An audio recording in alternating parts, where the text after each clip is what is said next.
Hi, Julie Usher.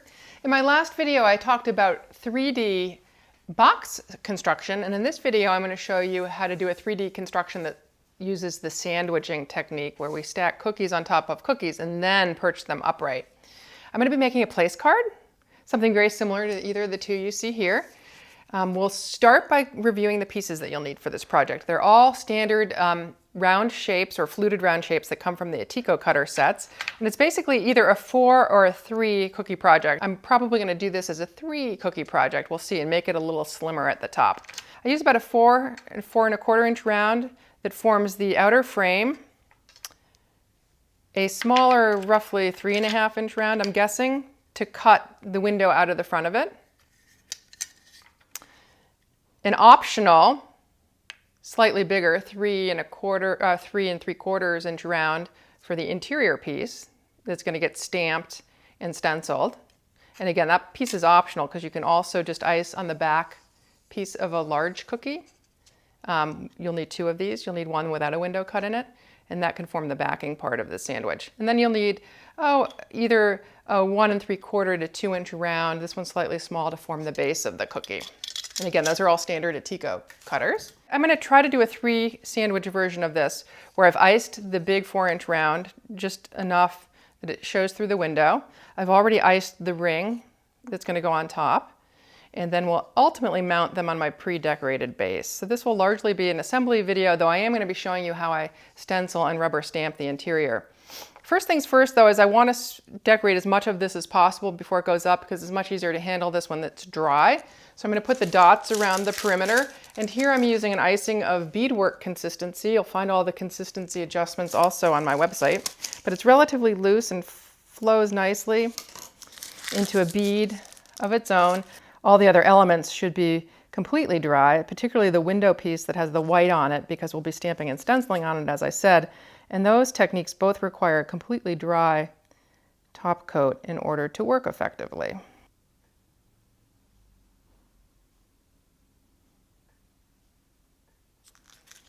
Okay, dots are done. Just going to use an offset to lift that so I don't mess up the edges. And we'll set that aside to dry as I work on the rest of the cookie.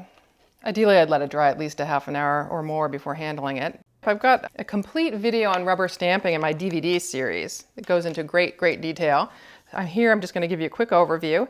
I like to use an uninked foam pad for stamping. They come without food coloring in them or any other ink. This one I've used with brown food coloring before, so it's a little bit brown. And I've just inked it with my normal liquid gel food coloring that I use for mixing my icings. I've inked it, but I've blotted off the excess because if there's too much on there, you'll get a really muddy imprint. And I'm going to use this cool little rubber stamp that I got at the craft store. It's been sanitized, and I'm just checking the bottom to make sure I've got even ink coverage. I'm not going to cover all the way to the interior because I just want a little bit of rose peeking out on the edge. So I'm just going to plant it towards the edge and press pretty firmly to make sure it makes contact with the entire cookie.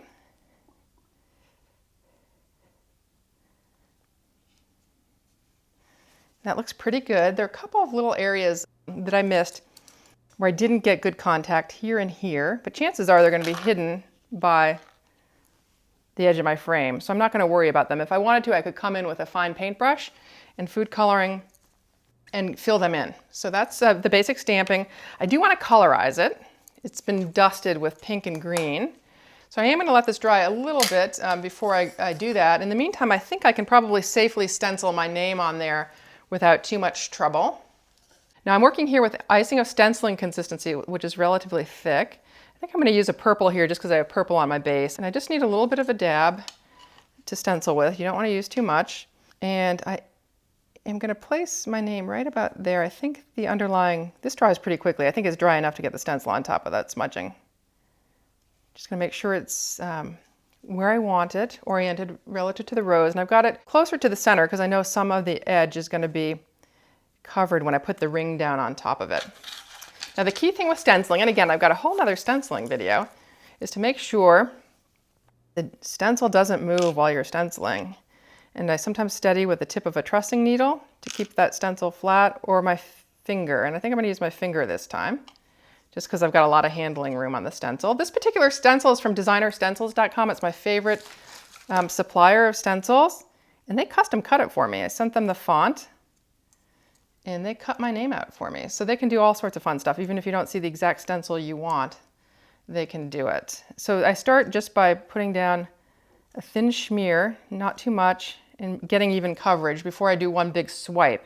Because if you start with one big swipe, there's more chance of that stencil moving. And before I do the one final swipe to clear off track marks, I do like to clean off the spatula so I get a really clean finish to it. That looks great. Last step here is to lift off the stencil. I like to kind of roll it off. Okay, I think that coloring's probably dry enough that I can come in and apply some color there.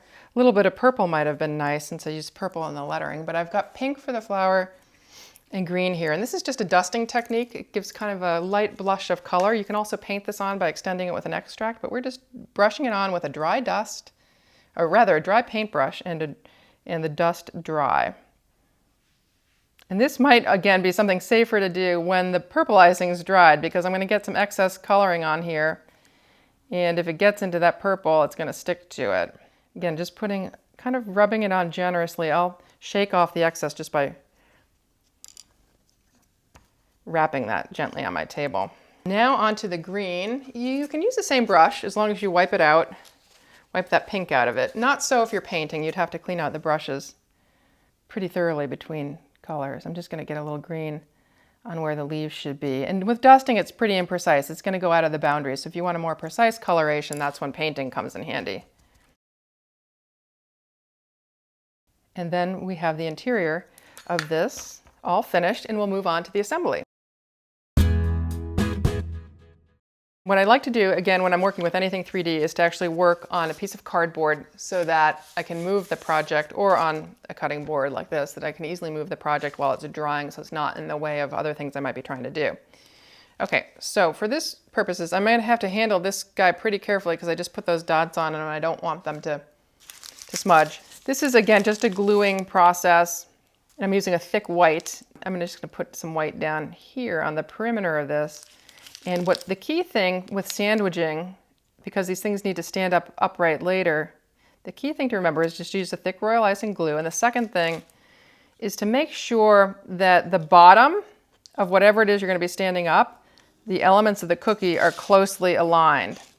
My back isn't exactly a great fit with my top. It's actually a little bit wider. But if they're not closely aligned, when you stand them up, then it's going to be harder to stand it straighter. But ideally, they should be, cut so they're perfect matches. Sometimes there's a little bit of spreading in the oven, and I think that's what happened in this case. You might want to come back in when the cookie's still hot from the oven and make sure the back one is trimmed so it's as small as the front one. The rings tend to shrink a little bit in the oven. But that's pretty good. I have a little bit of glue peeking out of the top here. That's why I did it in white, so that if it peeks out on the white, it's easy to scrape off with my trussing needle. And the next thing I want to do is give a finish around the interior, and just to mimic what I did out there, I'm going to be working with a thick icing, kind of the glue consistency, and one of the few times I work with a metal tip is when I want to get a textured effect. Here I've got a number 27 star tip in, and I'm going to do a trailing shell border on this. I've got purple in here to kind of match the purple that's on the base. I don't want a very big border, so you can get a really big border by pushing harder. I'm going to be pushing pretty gently, so this is small.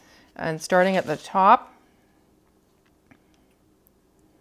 and then just moving around the side of it. Pushing to create kind of a bead, pulling back.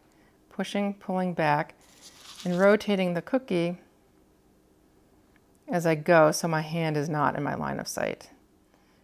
And I like to go halfway around in this particular one, and then do a symmetric piping starting at the top from the other side. So it just looks symmetric from side to side, because this will be viewed face forward.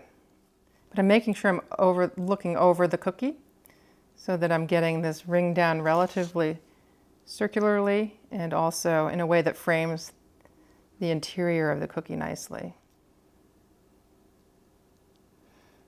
At the bottom, there's always, there's this point of connection, which is always a little bit awkward. So what I'm going to do is actually fill it in with a cute little royal icing rose transfer.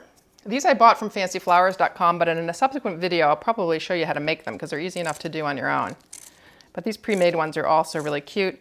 One thing I'm doing so it doesn't stand too far off the cookie is I'm cutting down the back of it. It's got quite a big back because I want it to sit more flush. I'm going to use it to cover up that seam where these came together. And then as a last touch on this piece, to mimic those out front, I'm going to use my leaf tip, which is a number 352, a Tico, with a thick green icing. And again, you need a relatively thick icing if you want the icing to hold the texture, which is the point of using these metal tips in the first place.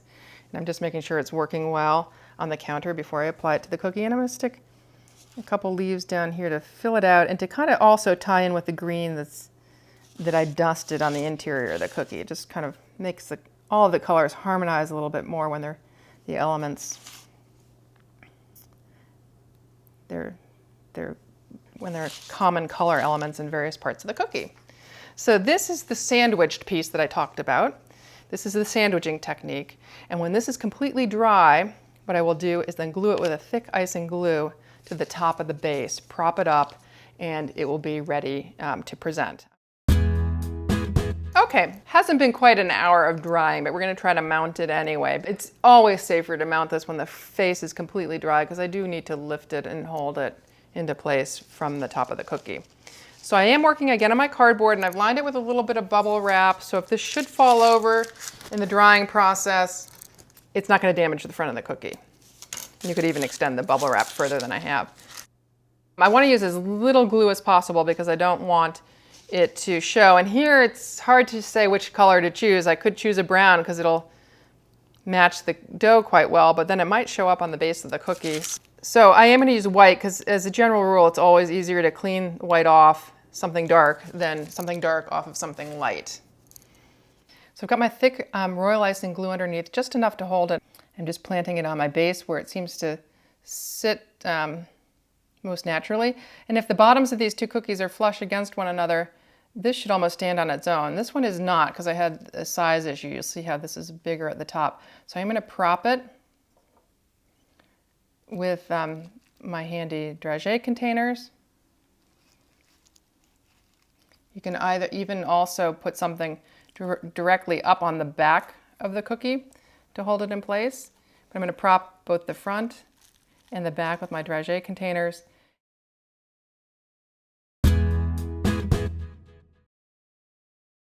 So that's one example of the sandwich technique. In my next video, I'm going to take this to another level by introducing a bigger cookie and more cookie elements sandwiched in between the front and back cookie. That'll be my Fabergé egg video. Till then, live sweetly.